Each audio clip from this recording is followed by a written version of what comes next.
안녕하세요.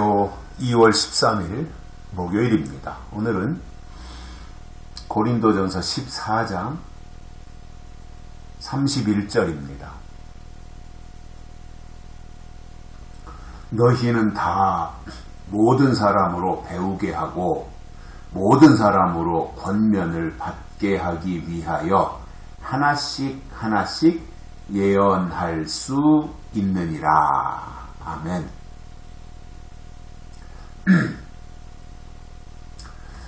그 예언에 대한 말씀을 바울이 이어가고 있는데요. 어제도 말씀드린 것처럼 예언하는 자는 둘이나 셋이나 말하고 다른 이들은 분별할 것이고 이렇게 어떠한 그 절차 또는 순서 이런 것을 말씀했지 않습니까? 근데 오늘 또 그 말씀에 이어서 교회 안에서 은사를 활용할 때 어떻게 해야 되는가? 사실 이게 더 중요하잖아요. 은사를 받는 것도 하나님이 이제 주시는 선물이니까 은사를 받아서 그 은사를 행사하는 것도 중요하지만 사실은 그 은사를 어떻게 관리하느냐, 어떻게 사용하느냐, 이게 더 중요한 거라고 봐요. 하나님께 은사를 받는 것도 중요하지만 그것을 어떻게 사용하느냐, 활용을 어떻게 할 것이냐, 이게 더 중요한 겁니다. 나는 은사 받았으니까, 나는 하나님이 특별히 나에게 은사를 주셨으니까 나는 이것을 그냥 내 맘대로 쓸 거야, 이렇게 해버리면 무질서해지는 거죠. 그건 혼자 어디 가서 기도원 차려가지고 혼자 해야지 교회 안에서 그렇게 하면 안 되는 거예요. 바울은 오늘 본문에서 이렇게 말씀합니다. 너희는 다 모든 사람으로 배우게 하고, 교회 안에서 하나님의 은사가 무엇인지 배워야 되고 은사를 주신 목적이 무엇인지를 배워야 됩니다. 그래야 하나님이 왜 주셨는지 그거 아는 게 중요하잖아요. 내 마음대로 내 임의대로 하라고 주신 것은 아니지 않겠어요? 목적이 있지 않겠습니까? 주신 분의 목적을 아는 게 중요한 거잖아요.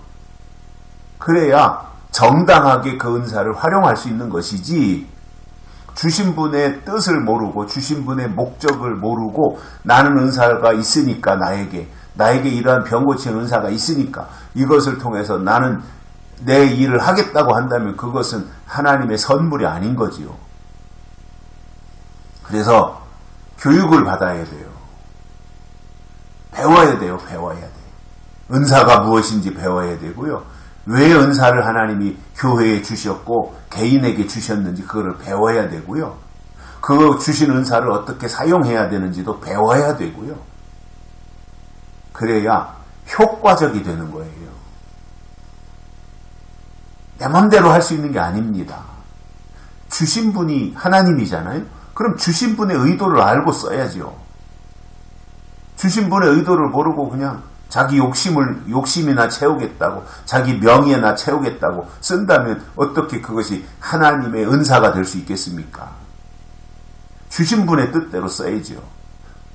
그래서 주신 분이 누구신지 알아야 되고 주신 분이 그것을 왜 주셨는지 알아야 되는 거죠. 그렇기 때문에 배워야 돼요. 특히 은사 부분에 있어서 많이 배워야 돼요. 그래야 알고 대처를 할 수 있고 다른 사람과 함께 협력할 수도 있는 거예요. 근데 이제 대개 제가 그동안 이렇게 보면 좀 특별한 은사가 있는 사람들이 있잖아요. 그 특별한 은사라는 게 이제 사람들에게 각광을 받는 은사들이 있잖아요. 예를 든다면 대표적인 것이 방언하는 거. 그보다 더 중요한 것이 뭐예요? 병 고치는 은사. 이런 거잖아요. 병 고치는 은사는 아주 사람들이, 불치병을 가진 사람들이 몰려오는 곳이 병 고치는 은사가 있으면 그렇게 되잖아요. 그런데 이제 그것을 주신 분의 목적대로 써야 되는데 자기 욕심대로 써버리면 엉뚱한 방향으로 가는 거예요. 그래가지고 병 고치는 은사 있는 사람들 이렇게 보면 굉장히 거드름을 피우더라고요. 거만해지고.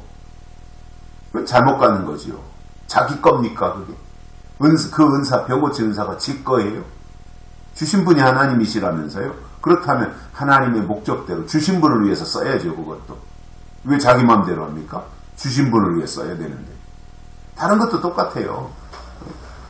요한계시록의 말씀을 증거하는 것도요. 저는 그렇게 생각을 해요. 나만 이거 깨달았다. 하나님이 나에게 특별 계시를 주셔가지고 나에게 이거 깨닫게 해주셨다. 나만 이거 계시록을 다 안다. 이건 굉장히 교만해지는 거지요. 계시록을 조금이라도 안다면 왜 하나님이 나에게 그것을 깨닫게 해주셨을까? 그 목적을 생각하고 주신 분을 위해서 계시록을 어떻게 효과적으로 증거해서 더 많은 사람들로 하여금 이해하고 듣고 깨닫게 할 것인가. 이런 부분들에 대한 고민도 필요한 거거든요. 나는 하나님께 받았으니까 듣든지 말든지 나는 외칠 거야. 듣는 자는 하나님의 씨이고 못 듣는 자는 사탄의 씨이고 이런 식으로 해서 자기 마음대로 외치고 나간다면 그것은 불협화음만 일으키는 거지 정당한 게 아니거든요. 그래서 제가 시한부 종말론이나 이런 거 싫어하는 이유 중에 하나도 그런 거예요. 시한부 종말론 하는 사람들을 보십시오. 시한부 종말론은 다 날짜 정하고 가는 거예요. 날짜를 딱 정하는 순간 그건 시한부 종말론이에요. 그건 하나님의 뜻이 아니에요. 자기 생각을 말하는 거죠. 계시록에다가 자기 생각을 접목해서 계시록을 빙자해가지고 자기 생각을 말하는 게 시한부 종말론이거든요. 날짜를 정해놓고. 제가 가끔씩 얘기하지만 계시록에서 날짜를 정할 수 있는 게 몇 가지가 있어요. 첫째로는 예수님의 재림 날짜를 정하는 거예요. 재림 날짜. 언제 어디로 오신다. 재림 날짜를 정하면 시한부 종말론이 되는 거예요. 그 다음에 휴거 날짜 정할 수 있어요. 휴거. 들림받는 거 휴거. 휴거 날짜 정하면 시한부 종말론이. 또 인치는 날짜 정할 수 있어요. 언제부터 언제까지 인치신다. 그거 인치는 날짜 정하는 순간 그 사람은 시한부 종말론에서 벗어날 수가 없어요.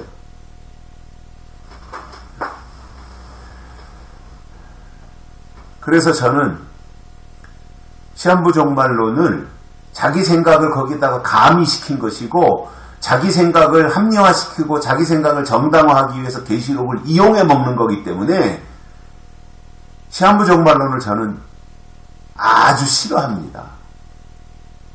그건 하나님의 뜻이 아니에요. 시한부 종말론은 하나님의 뜻이 아니에요.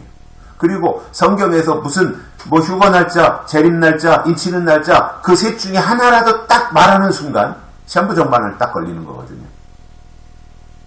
거기는 하나님의 뜻이 없어요.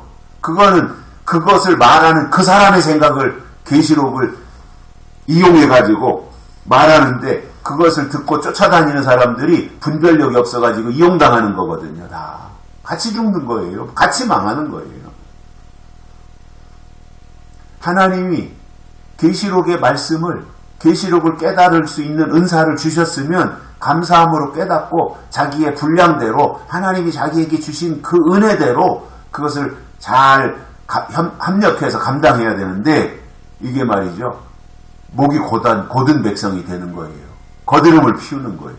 자기가 대단한 것처럼 자기에게만 그 깨달음이 있는 것처럼 그게 또 주변에서 신자들이 떠받들어 주는 거예요. 같이 망하는 거죠. 배움이 없어서 그렇습니다. 제대로 배워야 되는데 성경을 제대로 배워야 되는데 배우지 못해서 그래요. 그래서 은사를 활용함에 있어서 바울은 모든 사람으로 배우게 하고 또 모든 사람으로 권면을 받게 하기 위하여 모든 사람으로 하여금 권면을 받게 하라 이거예요. 다른 사람들의 신앙적으로 영적으로 하는 말을 들어야 되는 거예요. 이게 권면이잖아요. 내 생각만 말할 게 아니라 다른 사람들의 정당한 말도 권면으로 들어야 됩니다. 그것을 위해서 하나씩 예언할 수 있느니라 이렇게 말합니다. 몽땅 한 번에 예언하지 말고 하나씩 그렇게 예언하라는 거예요. 이것이 하나님의 뜻이고 교회를 향한 은사를 주신 목적이라는 것을 이해하고 하나님의 의도대로 활용하시기를 바랍니다. 여기까지 하겠습니다. 고맙습니다.